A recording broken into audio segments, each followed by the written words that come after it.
Hello friends, good morning to all of you. कैसे हैं आप सब? I hope you all are very well. प्यारे दोस्तों, इस वीडियो में हम लोग अंततः ये जान पाएंगे कि बीएचयू एलएलबी का सिलेबस क्या है, एग्जैक्ट सिलेबस क्या है, जो जनरल एप्टीट्यूड की कंफ्यूजन है उस जनरल एप्टीट्यूड में क्या क्या आता है, डेट कौन सा है फॉर्म भरने का, कब से कब तक भर सकते हैं, पैटर्न कौन सा यूज होगा, कंप्यूटर पे होगा, ऑनलाइन ऑफलाइन, और ऑफिशियल वेबसाइट कौन सा होगा। मेनली आपको सिलेबस से रिलेटेड इसमें इंफॉर्मेशन दी जाएगी जो कि आपके बहुत काम आने वाली है। सिलेबस के साथ साथ मैं उसके चैप्टर्स भी बताऊंगा, कौन कौन से चैप्टर्स पे आपको ध्यान देना है। लीगल एप्टीट्यूड या लीगल पार्ट जिसे आप लोग कहते हो, लॉ में एक बहुत मेन पार्ट है, उसको कैसे पूरा करोगे आप लोग, कैसे पढ़ोगे, इसकी भी बात हम इसमें करने वाले हैं। ठीक है प्यारे दोस्तों, तो चलिए शुरू करते हैं। ये जो हमारा है लीगल एप्टीट्यूड और जनरल एप्टीट्यूड से रिलेटेड कंफ्यूजन, इसको दूर करते हैं। ऑफिशियल वेबसाइट और ऑफिशियल डॉक्यूमेंट के साथ हम देखते हैं, ऐसे एरू गैरू बात नहीं करते हैं। मतलब ये है कि कहीं भी कोई भी इंफॉर्मेशन लेके नहीं चलेंगे। ऑफिशियल जो भारत सरकार की डॉक्यूमेंट है यानी एनटीए की एजेंसी ने जो जारी किया है उसके पीछे ही हम पढ़ेंगे। पिछले वीडियो में, पिछले कई सारे वीडियो में मैंने ये बताया था कि किसमें आपको फुल इंफॉर्मेशन मिलेगा। जैसे ये जो इंफॉर्मेशन बुलेटिन है ये एनटीए ने जारी किया है, नेशनल टेस्टिंग एजेंसी ने। इसके कौन कौन से पेज पे आपको क्या क्या इंफॉर्मेशन मिलेगा हमने सब आपको बताया हुआ है। पहली बात, इसमें जिस यूनिवर्सिटी का लिस्ट है उसी का ये शेड्यूल है, अदरवाइज नहीं है तो नहीं होगा। जैसे इलाहाबाद यूनिवर्सिटी इसमें शामिल नहीं है अभी तक, ठीक है, लॉ वाले पोर्शन में। तो शुरू में आपको तो मिल जाएगा लिस्ट, सब ये आपके काम का है, बट आराम से देखना आप, इसको हमने टेलीग्राम पे भेज दिया है। इंपॉर्टेंट डेट हमने आपको बताया था कि डेट की हम बात करेंगे। इंपॉर्टेंट डेट इसमें कौन कौन सा होने वाला है इसको देख लीजिए। 19 मई से 18 जून तक फॉर्म भरा जाएगा और 19 जून तक पेमेंट का लास्ट डेट है। मतलब 18 जून तक फॉर्म भर सकते हो, 19 जून तक पेमेंट, अगर मान लो पैसे नहीं आ पा रहे हैं तो 19 जून तक पेमेंट का भी ऑप्शन रहेगा। कितना फी लगेगा, एक अगर जनरल का लड़का कोई भरता है तो यहाँ देखिए 800 रुपए उसको फी देने पड़ेंगे। और जितना कोर्स वो ऐड करेगा, मान लो लॉ का भी भरा, पीजी का भी भरा, या कुछ और कोर्स ऐड करने का ऑप्शन आता है। देखिए अगले वीडियो में, इसके बाद जो वीडियो हम बनाएंगे उसमें आपको बताएंगे फॉर्म कैसे भरना है, कैसे कोर्स ऐड करना है, यूनिवर्सिटी वाइज आप कैसे ऐड कर सकते हो। ठीक है, उसमें सब कुछ ऑफिशियल डॉक्यूमेंट में आराम से आपको समझाऊंगा मैं। तो 800 प्लस 200 प्लस 200, अगर आप ओबीसी या और भी कैटेगरी है सबका अलग अलग प्राइस लिस्ट यहाँ दिया। ओबीसी में 600 प्लस 150 प्लस 150, समझ रहे हो आप? मतलब 2 कोर्स भरोगे तो 600 प्लस 150, 3 कोर्स भरोगे तो 600 प्लस 150 प्लस 150, तो ये बढ़ता जाएगा। समझ रहे हो आप लोग? और इसमें जो जीएसटी एप्लीकेबल होगा ये सब चीजें तो होंगी ही होंगी। अब ये 4000 फी और 1000 किसके लिए है? ये आउटसाइड इंडिया वालों के लिए है। बहुत लोग विदेश से पढ़ने आते हैं बीएचयू में, ये कोई 45-46 देश के लोग स्टूडेंट पढ़ते हैं। करेक्शन कब होगा? मान लो फॉर्म में कभी गलती कर दी आपने, तो ये फॉर्म में करेक्शन 20 जून से 22 जून होगा। एडमिट कार्ड आएगा, 2 घंटे का एग्जाम होगा, 2 शिफ्ट में होगा। कुछ लोग का शिफ्ट 1 में होगा, कुछ शिफ्ट 2 में होगा। माय डियर स्टूडेंट, इस पे ध्यान बनाए रखिए। आपका ऑफिशियल वेबसाइट कौन है, ये है सबसे बड़ा दिक्कत आपको यहाँ हो रहा है। ऑफिशियल वेबसाइट की बातों को समझने में 2 तरीके के वेबसाइट हैं। एक तो डायरेक्ट फॉर्म भरने का वेबसाइट CUET.NTA.nic.in और दूसरा है NTA.AC.in। इस पे जाओगे, इससे भी इस पे जा सकते हो, लेकिन डायरेक्ट वेबसाइट कौन है? ये वाला है। अब बात आपको समझ में आ गई। मेन मुद्दा हमने आपको बता दिया कि ये चीजें आपको फॉर्म भरने से पहले ध्यान रखनी है, बेसिक इंफॉर्मेशन। अब सिलेबस क्या कहता है इसको समझने के लिए आपको कुछ पापड़ बेलने पड़ेंगे। देखिए ये पापड़ जबरदस्ती ये रेडी किया गया है एनटीए के द्वारा। पहली चीज, पहले कैसे एग्जाम होता था और अभी में क्या अंतर है देखो। अभी सारे सब्जेक्ट्स को ग्रुपिंग दी गई है। आपकी ये सब्जेक्ट की ये ग्रुपिंग है, और पीजी का एग्जाम है तो उसको पीजी दे दिया गया है, कोड दे दिया गया है जैसे, और पेपर कोड भी दिया गया है। आपको मैं बताता हूं एलएलबी किस में है, PGQP40। ठीक है, ये जो आपको दिख रहा है ये एक तरीके का कोड है पीजी का एग्जाम, QP40 ये एक अलग सब्जेक्ट कोड है। अब आपके सामने दिमाग में ये आएगा कि सर मेरा एलएलबी किस में आता है, तो हम लोग और स्क्रॉल डाउन करेंगे तो ये ग्रुपिंग को और थोड़ा छांटेंगे। सारी ग्रुप का अलग अलग सिलेबस है, तो हम पहले अपने ग्रुप में, हमें जो भी सब्जेक्ट का एग्जाम देना उसका ग्रुप पहले देखेंगे कि क्या वो इतने सब्जेक्ट, नाम तो यहाँ दिया हुआ है, क्या इसमें कहीं है, तो उसका ग्रुपिंग कहाँ मिलेगा, कोड कहाँ मिलेगा, ये कोड मिलेगा। ठीक है, बाकी अभी किसी नंबर पे आपको ध्यान नहीं देना है। तो हम लोग बात करेंगे पहले एलएलबी की क्या हुआ, एलएलबी किस में है कि नहीं है। तो मैं आपको दिखाता हूं एलएलबी का कहां पे है। समझिए इसको, एलएलबी आपको यहां दिख रहा होगा सबसे लास्ट में, ये आपको एलएलबी दिख रहा होगा, ठीक है। एलएलबी यहां आपको दिख गया। अब आपको इसका कोड भी मिल गया PGQ P40, सीधा याद रखना है P40, कॉपी किताब पे लिख लो P40 लास्ट में है। अब ऐसे जो P40 में आए हैं जैसे एमए पीजी डिप्लोमा MSc बीली बीपीएड, इन सब का जो सिलेबस होगा जनरल पेपर का वो काफी वेग तरीके से दिया। वेग का मतलब समझते हो, और अस्पष्ट तरीके से। मैं आपको BHU के ऑफिशियल वेबसाइट पे भी ये समझाऊंगा यही चीज। पहले देखो कि ऑफिशियल डॉक्यूमेंट में दिया क्या है। इसमें दिया हुआ है language comprehension, verbal ability, general knowledge, computer basics, general aptitude and logical reasoning. आपके केस में, लॉ के केस में ये क्या होगा, LLB के केस में ये क्या होगा, इस पे हम लोग बात अभी करेंगे, ठीक है। ये यहाँ पे सिलेबस आपका दिया हुआ है, यही सिलेबस आप आगे भी जाओगे तो यही चीजें मेंशन की गई हैं। आपको मैं आगे पहले इस डॉक्यूमेंट का दिखा देता हूँ।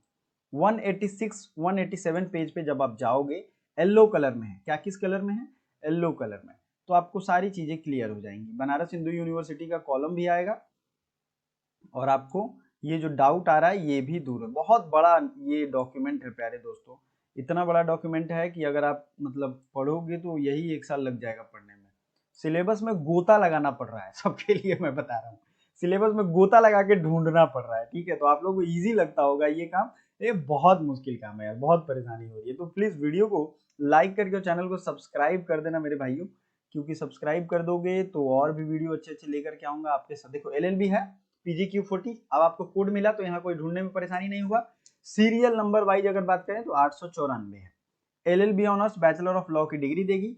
पैटर्न 3 यूज हुआ है, पैटर्न 3 ऊपर हमने सिलेबस में देखा था, वही चीज है। Language comprehension, verbal ability, general awareness, ये सब चीजें यहाँ दी। अब इसको तोड़ के हम समझेंगे कि किसमें कौन सा चैप्टर आएगा। बनारस हिंदू यूनिवर्सिटी, एलिजिबिलिटी में आपके 50% से कम नंबर नहीं होने चाहिए, चाहे आपने BA किया हो, BSc किया हो, BCom किया हो या शास्त्री किया हो, आपको इतने % नंबर चाहिए, ठीक है। ये ध्यान रखना आप, यही चीज जरा हम लोग कंफर्म कर लेते हैं। यहां से पेज नंबर आपको जाना है 28 पे, BHU के ऑफिशियल वेबसाइट की बात कर रहा हूं मैं। BHU के जब ऑफिशियल वेबसाइट पे आप जाओगे तो आपको ये मिल जाएगा, ये सारी चीजें। यहाँ भी PGQ40 का बात दिया, ऑफिशियल वेबसाइट पे PG का जो इन्फॉर्मेशन बुलेटिन है वो दे दिया गया है, ठीक समझ रहे हो आप।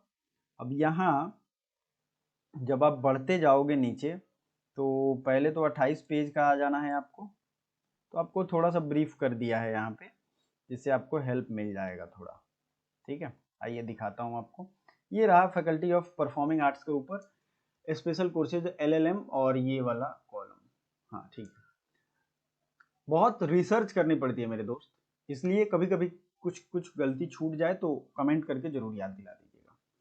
ये फैकल्टी ऑफ लॉ का जनरल कोर्स LLB है। मिनिमम एलिजिबिलिटी क्या है देख लीजिए, 50% आपको मैंने बताया, except do where only pass marks are required with no contributing total final और सीट, ठीक है। LLB course securing minimum 50% of marks in aggregate as per directed by bar council of India. Bar council of India ने अगर किसी open university का नहीं approval किया है स्पेशलाइजेशन का तो वो भी नहीं फॉर्म भर सकते हैं, यही यहाँ लिखा हुआ है, ठीक है। तो जो ओपन वाले बच्चे होंगे वो समझ जाएंगे इस बात को। अगर हम LLB की बात करें तो ये 3 साल का होगा, 6 सेमेस्टर का। सिलेबस इसमें आपको नहीं दिया, सिलेबस के लिए आपको कहाँ जाना है। अच्छा, ये BHU का ऑफिशियल डॉक्यूमेंट है, पहले तो ये क्लियर कर लो, कोई कंफ्यूज ना रहे भाई। ये BHU का ऑफिशियल डॉक्यूमेंट है, ठीक है, इसमें कोई कंफ्यूजन ना रहे। तो इन्फॉर्मेशन बुलेटिन आप खुद हमारे टेलीग्राम से भी इसको डाउनलोड कर सकते हो। अब आ जाते हैं पेज नंबर 48 पे। क्या है 48 पे आपके काम का चीज, 41 पेज नंबर है और आगे बढ़ेंगे। 48 का इंतजार हम लोग कर रहे हैं, 46 आ गया, 47। देखिए 48 में सिलेबस यहाँ वही दिया है, पैटर्न 3, पैटर्न 3 वही है। उस पैटर्न 3 में क्या है, 100 क्वेश्चन रहेंगे कंप्राइजिंग इंग्लिश। यहाँ कुछ बच्चों को दिक्कत हो गई, क्या इंग्लिश ही रहेगा, पहला डाउट मैं यही क्लियर कर दूं। अब चूंकि डाउट क्लियर करने का समय आ गया है, इंग्लिश ही सिर्फ रह ही नहीं सकता है।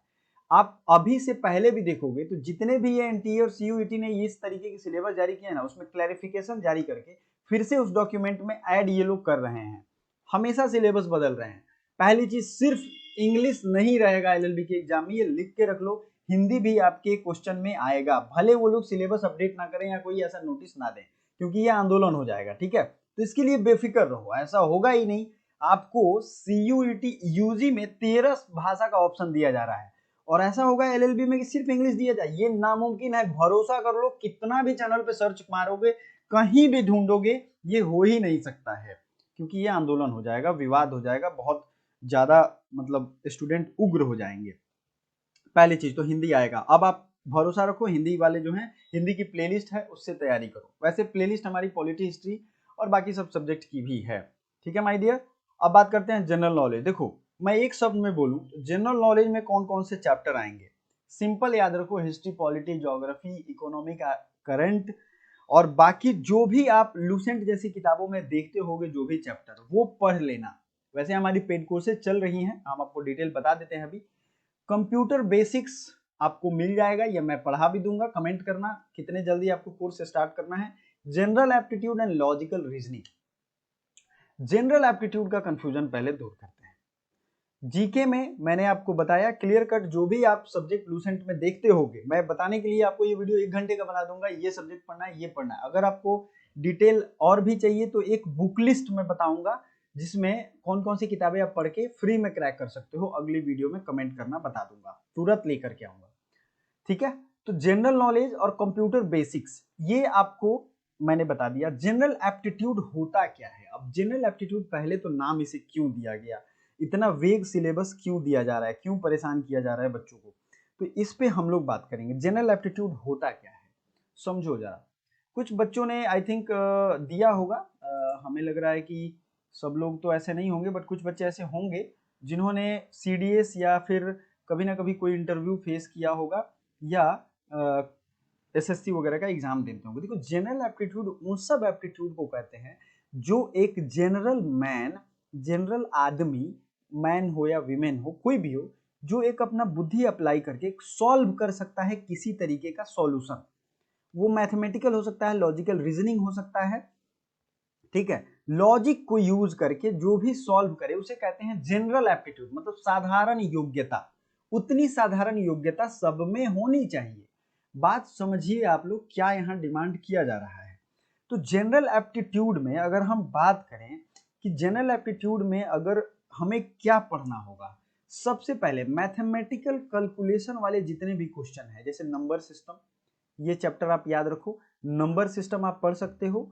ठीक है, उसके बाद LCM HCF, age related question जो होते हैं वो आप पढ़ सकते हो, लिख सकते हो, एज रिलेटेड क्वेश्चन। इसमें हमने अलग अलग टाइप में वीडियो बनाए हुए हैं और आपसे डिस्कस भी किया है। ठीक है, एलसीएम हो गया, एचसीएफ हो गया, ये सब टाइप के, boat and stream, simple interest, ये सिंपल इंटरेस्ट जो है ये सबको अपने जिंदगी में काम आता है। तो सिंपल इंटरेस्ट वाला चैप्टर, ठीक है, कंपाउंड फॉर्मूला होता है, सिंपली आप अगर लॉजिक दोगे, अलजेब्रा के छोटे छोटे क्वेश्चन, ये सब आपके जनरल एप्टीट्यूड में आएंगे। मतलब क्या है, शेर वही है, बस उसने अपना रंग बदल लिया है। पहले भी यही सिलेबस था, लेकिन ये छुपा छुपाई सिलेबस दिया गया, इस पे क्लैरिटी आएगा।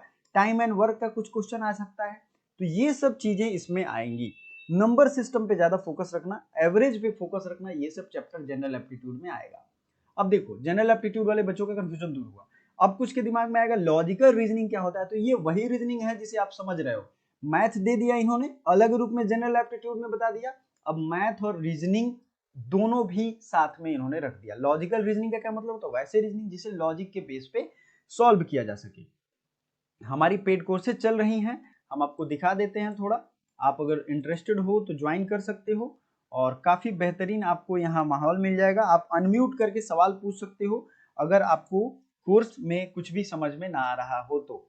देखिए, कोर्स में आपको बहुत सारे बेनिफिट मिल जाएंगे। पहली चीज, अभी इसका प्राइस भी हमने 1250 कर दिया है। अगर आपको और डिस्काउंट चाहिए तो आप हमें पर्सनली व्हाट्सएप करो, हम आपको उस पर बाकी और बेनिफिट्स बताएंगे। ठीक है, उसमें आपको बहुत सारे benefit, live classes, recorded lecture, study material, PDF, assignment, group chatting आप कर सकते हो, टेस्ट दे सकते हो डेली के डेली, आपको एप्लीकेशन पे आता है, टीचमिंट एप्लीकेशन है हमारा, आप आराम से बेफिक्र होकर उस पर पढ़ सकते हो। अगर सिर्फ मेंटल एप्टीट्यूड ज्वाइन करना है तो 999 है, अभी ऑफर में 499 में आप ले सकते हो admission. Thank you so much.